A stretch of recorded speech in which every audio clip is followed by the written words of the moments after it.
I almost forgot about this tool altogether when I was putting down the list, even though it's the tool that I probably rely on more than any other, and that's a Word Wallet. So a Word Wallet is where I keep track of almost all of my frequent flyer accounts, all my hotel accounts. It not only tells me what my current point balances are, that's nice.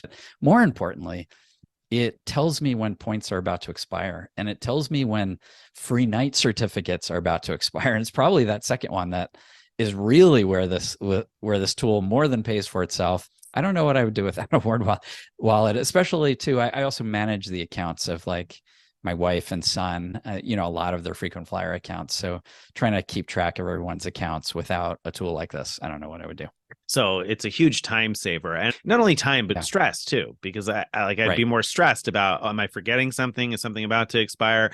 Should I log into everything and check today? Because I can't remember. It's almost the end of the month, blah, blah, blah. And I don't have to worry about that with things that are tracked in Exactly. a word wallet. And my whole halting intro was because I originally was looking at this when I was cataloging the tools I use all the time, I was looking at which ones do I use for earning points?